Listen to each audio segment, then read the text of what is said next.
Guys, this kind of cassava, in African Nyako's village, they first make it like they cover it so that it ferments. As if it's fermenting, yeah? But this side they don't ferment it. Yet they told me it cannot be cooked just like that because it's poisonous. It has poison in it. Is it called cyanide? So this muago is for my mother-in-law. So this kind of cassava cannot be eaten when raw, like eating direct like this. Like when you eat raw cassava. No, this one you have to first dry it because it has a lot of poison in it. It's called cyanide. So if you eat it like that, you will die. Don't say I didn't tell you. This lesson is misbehaving. And in this land, they call it rutuga. Rutuga, which means it strangles you. So even goats are not supposed to eat it because when they eat it, they will die. So as we are spreading it out here, we make sure all goats are tied up, that they are not going to eat it.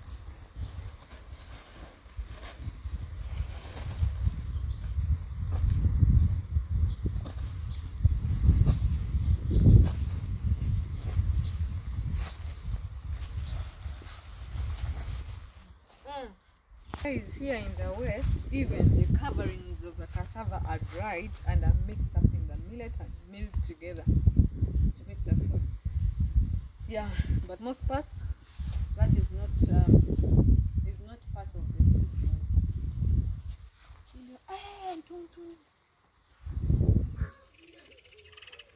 So guys, in the village we are always snacking. Well, most of our snacks are healthy and organic, so it's jackfruit, mangoes, sugarcane, pineapple. So let's my ninjas, in most of the Africans' homesteads or homes, we live as homesteads. That's what I wanted to say. Most of African villages, they actually live as homestead. So for example, I'm just crossing from one home to another home. That's a relative. Actually, these are mainly sons who have built around their main paternal home. So most sons do not marry far. They don't set their families far from their main home. So these have just crossed from one family to another family, all relatives, and this entire village, it is all relatives.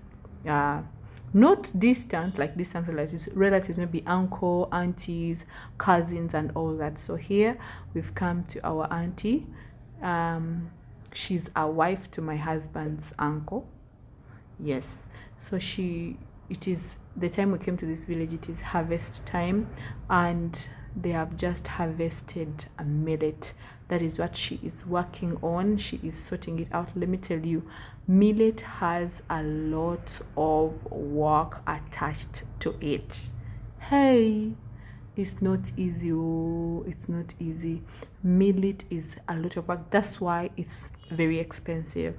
If you do not know millet, I really don't know what to tell you, but one of the West Africans has told me that they do not know millet because they don't have it in their area.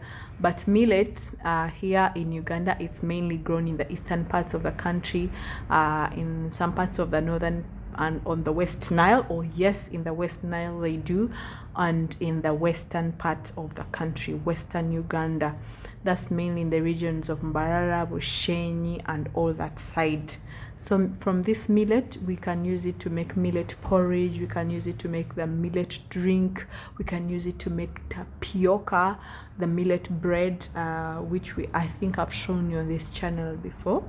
But regardless, if you don't remember, I think I'll try and show you again. So here my husband is trying to show me how it is done, how the millet is pounded so that the husks can easily be removed. But I must tell you, it is not easy work at all.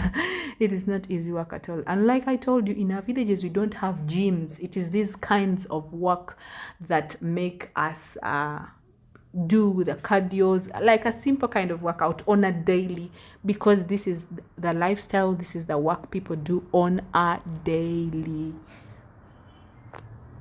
My champions, as the auntie is busy working on the already harvested millet, there is some left in the garden. So for us, today we are in the garden to harvest all the millet that is remaining. So this is how the millet plants look like. Yes, they are very shorter than the sorghum. The sorghum is just like maize, it grows tall like the maize.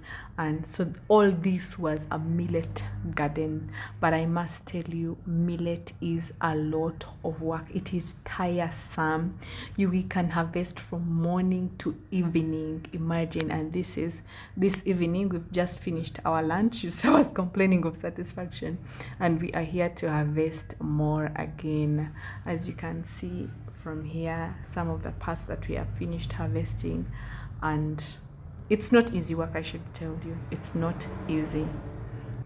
This is what we've collected this evening, and we are going to be drying it for some days outside, and then it will be able to look brownish like you saw the one auntie had.